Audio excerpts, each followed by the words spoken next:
good afternoon, good evening to all of you, and happy Sunday sa mga mga viewers natin, sa lahat ng ating mga viewers, sa ating mga bagong subscribers and kasari-sari store owner ngayong araw ng Sunday, no?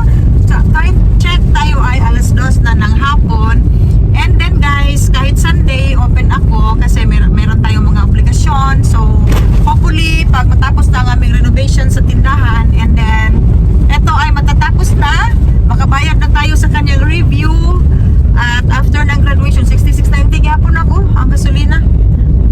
Okay, so plano namin ng aking husband na mag-close kami pag Sunday kasi nag-serve din siya sa aming parokya para sama-sama kaming mag-attend ng Holy Mass. Kasi ngayon guys ay alas 11 ako nag-attend ng Holy Mass, nagsimba, and then si Mr. ay ang kaniyang schedule sa kaniyang serve kasi isa siyang lay ministers ay alas 6 pa ng hapon.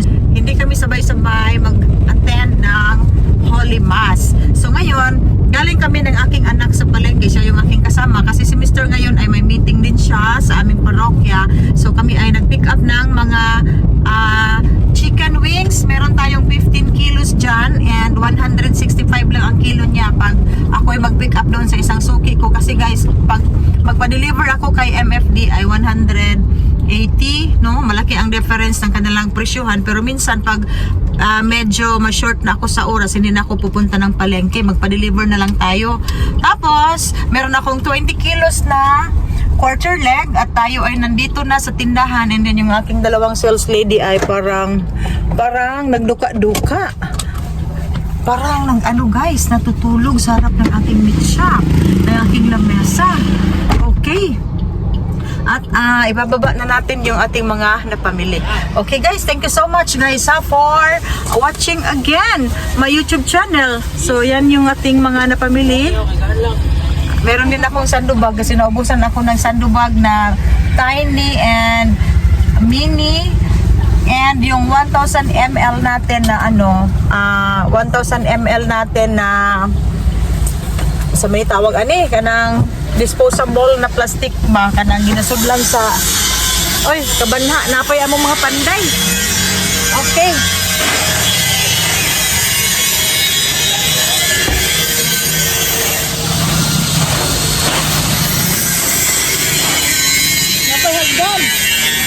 may hagdan. So, maingay kasi hindi pa tapos ang aming panday. So, konti na lang talaga guys ang kulang. Matatapos na ang aming renovation. And are you sleeping? Nagduka? So, eto guys ang aming mga napamili. Butang sa box, day. Okay, reverse natin ang camera. So, ako'y nandito na sa meat shop at napakaingay. Dahil merong nagtatrabaho dyan sa harap ng tindahan namin. Hindi pa tapos talaga. Okay. So thank you so much for watching my vlog and happy selling mga Siska Saris. See you on my next vlog. Bye bye. So eto guys, lahat ang aking mga napamili at pinipick up namin sa palengke. Yan, meron tayong 1 bag. Day, ayaw patungi day, nay atay. Alsahasa, dayong-dayong lang. Agi ko na ni mong atay? Meron tayong 1 bag na dito. Atay. Atay. Meron tayong 1 bag na chicken feet. Tapos 3 kilo lang yung aking chicken liver kasi meron pa akong stocks, and then bukas magpa-deliver ako. Okay, bye anak. Thank you. Bye na, bye-bye. So, eto ang ating peanut butter na naman, day, 30. Hapaha, ang dagko 30. Ang gagmay 10 lang, napamantano. So, ito yung aking itimbang ninyo. 20 kilos itong quarter leg natin. Meron pa dito. Kung isa ka dera. So, ito yung 15 kilos na chicken wings natin. Tapos, ang 10 kilos na quarter leg at saka ito. Tapos yan, and nagdagdag ako guys ng ako isda diri day, nuggets day na ako, chicken nuggets na solid pack of breast nuggets katong brown. So ito lahat ang ating mga pinipick up sa palengke. Kahit Sunday mayroon pa rin tayong mga order. Kasi sayang naman guys, wala tayong ibebenta pag hindi tayo mag-restock. Sayang yung oras natin, isang buong araw tayo dito and then kaunti lang ang stocks natin. So ito yung laman ng aking freezer. Yung ating meron pa tayong marami pa akong dressed chicken. Nagpa-deliver ako kahapon ng 2 bag. Tapos pang natin yon, pang quarter na picho, yung breast. At saka meron din tayong puro leg lang. So ito ang ating mga frozen foods dito. Okay. Okay guys, ito ang trabaho namin pag meron kaming chicken feet. Ay, i-repack namin yan siya sa cellophane. So mga 3 cellophane, mga baga day ha. Mga 3 cellophane, so 15 kilos ito, 90 kilos ang ating puhunan, and 135 ang aking benta. Tapos meron akong dinagdag na mga day, ang solid pack day na pulo, unom lang ang brown ha. Tapos kanang ripakon ko niyo na ako'y solid kaning asara to, ano sa ba ni? Ay bangus na pulo lang ni kay magpa-deliver ta ugma, boneless bangus. Meron pa pala akong boneless bangus. Ano lang 20 pieces kasi bukas magpa-deliver ako. Okay, hello guys. Meron akong ipapakita sa inyo ng mga peanut butter. So, ngayon ay Sunday. So, kahit Sunday guys ay wala tayong ligtas. Meron tayong mga binibili, meron tayong kumprada, at ito ay pinipick up namin sa sa palengke, sa suki ko kanina dahil ang aking mga malalaking peanut butter ay nauubos na. So, sa display, meron na lang akong mga dalawang jar na malaki. So ito talaga ang saleable dito sa akin.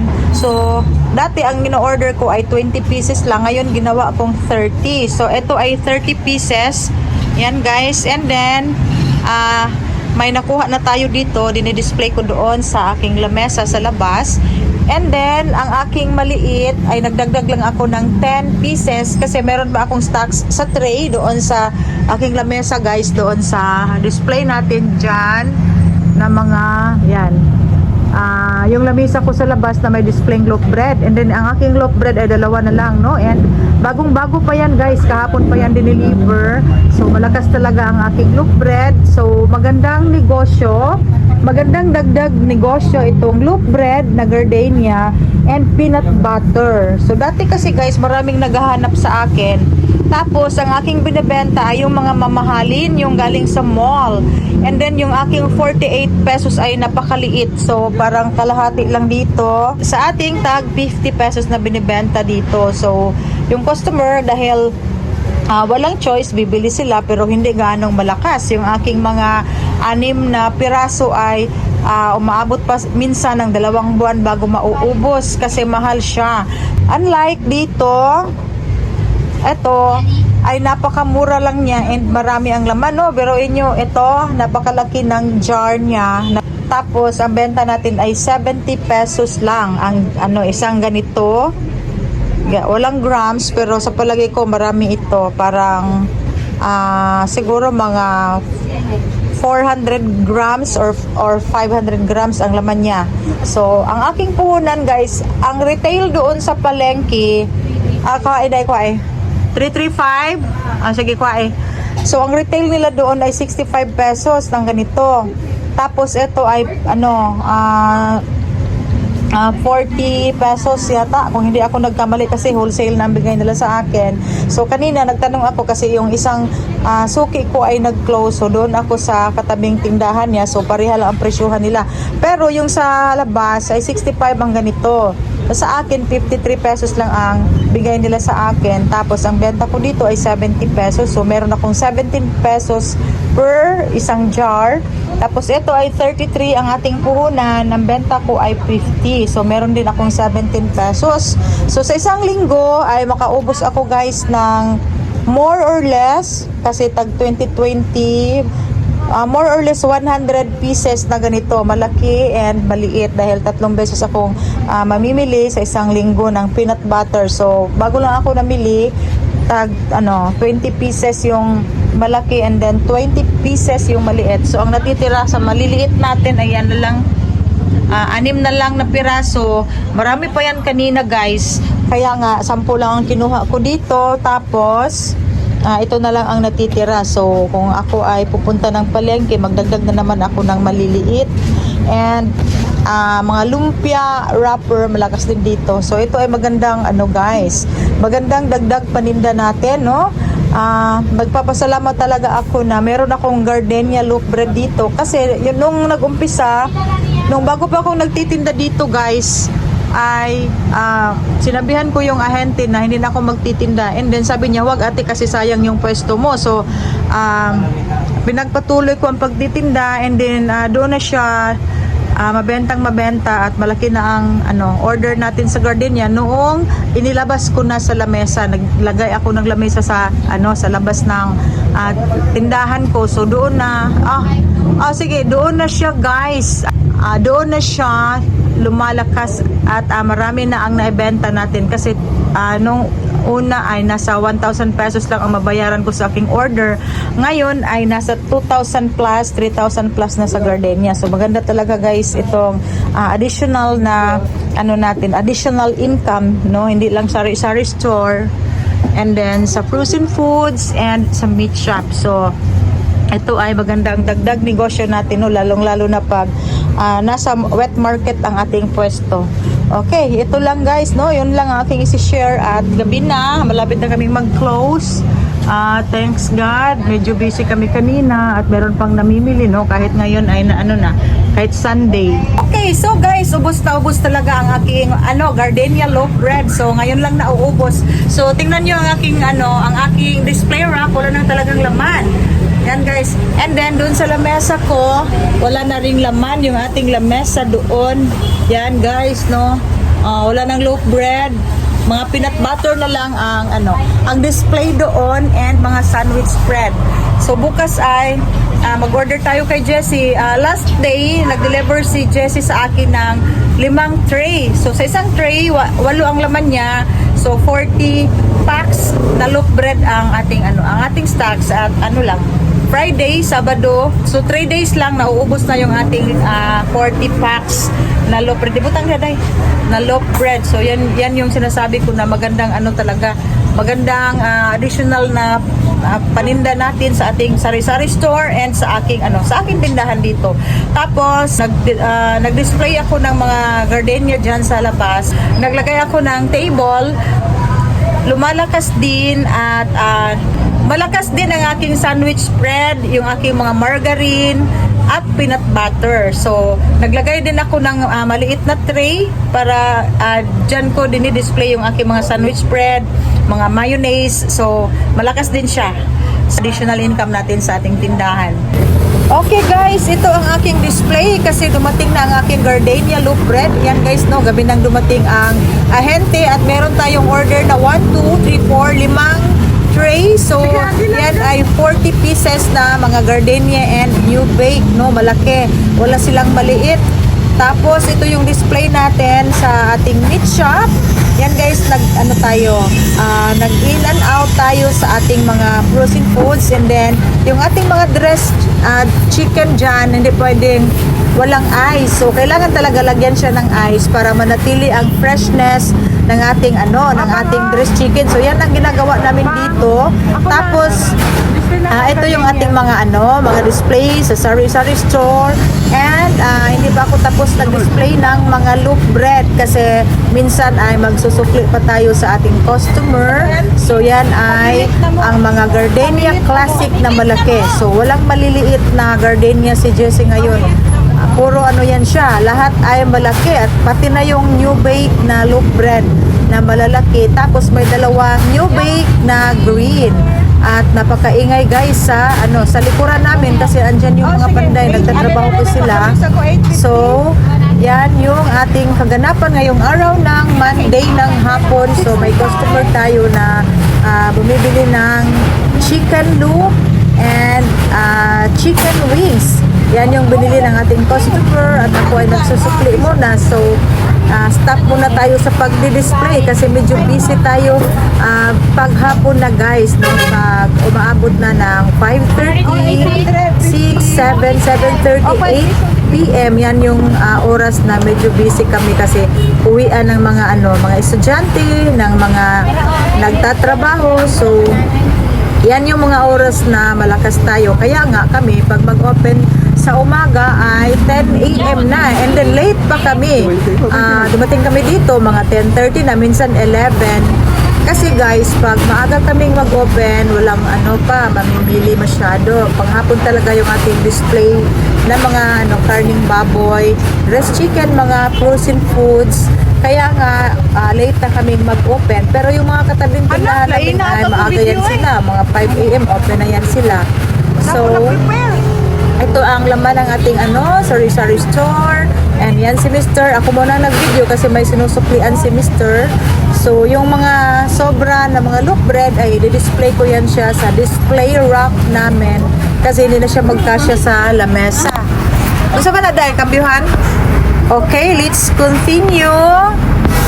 Okay guys, ito ay i-display ko muna dito, no. Dadagdagan ko na lang yung aking mga display na mga new bake na malaki, tapos mga gardenia classic na malaki para magandang tingnan yung ating lamesa na marami ang display. Kasi guys, pag kaunti lang, hindi siya attractive sa ating customers.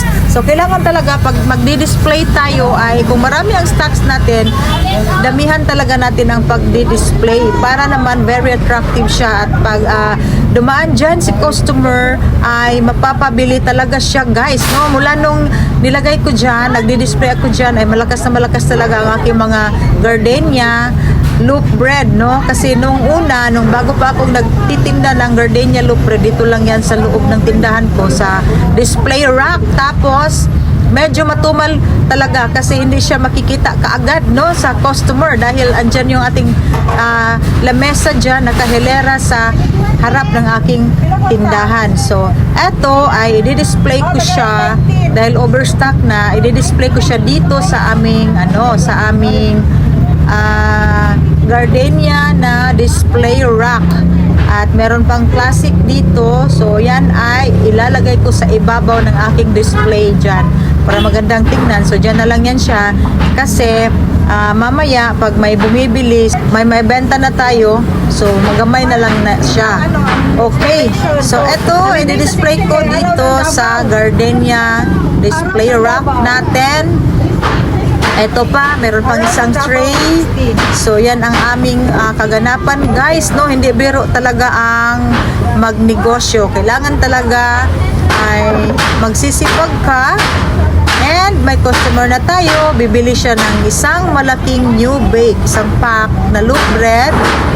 At napakaingay guys sa aming sa likuran ng aming tindahan kasi marami pang panday na nagtatrabaho dyan. So ngayon may naibenta na tayong isang pack na new bake na malaki. Yan ay 60 pesos. Ang puhunan ko dyan ay 49.10.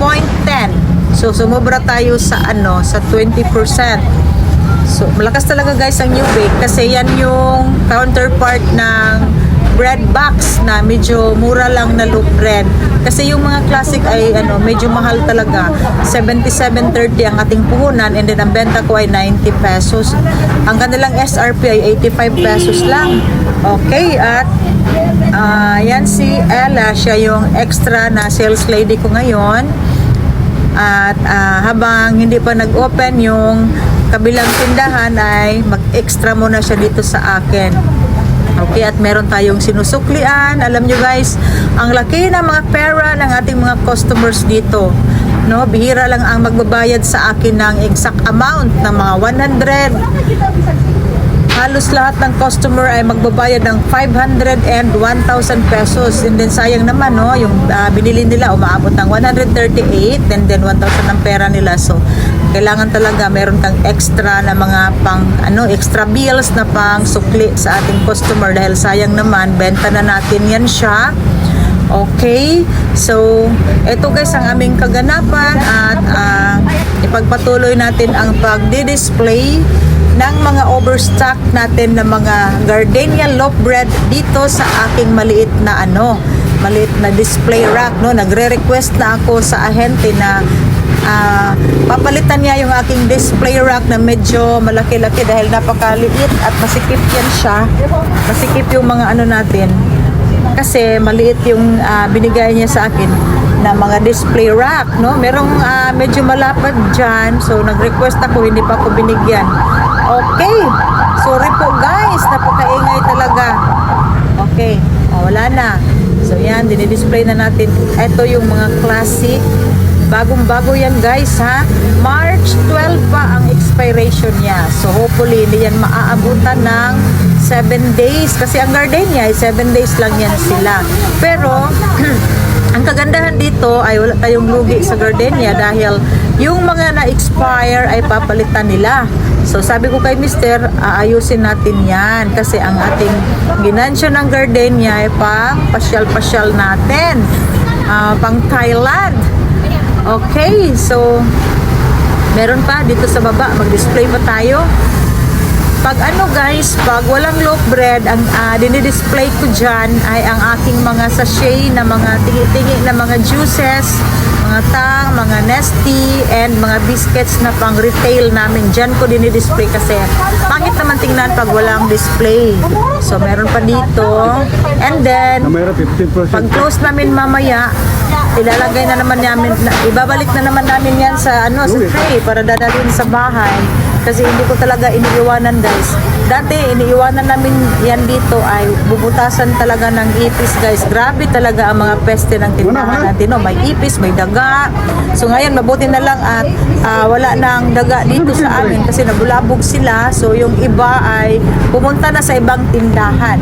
Okay, at eto na guys ang display natin sa ating mga loaf bread dito sa labas ng tindahan ko. So meron tayong peanut butter as usual, mga sandwich bread at mula nang dinidisplay ko dyan guys, yung aking mga sandwich bread ay may benta talaga tayo, no? I-compare natin sa dati na dito lang sa loob ng tindahan, pag may maghahanap lang. So kaunti lang talaga ang maibenta natin. So, dito ay actual bintahan tayo. May customer na namimili dyan sa ating lamesa. Okay guys, thank you so much.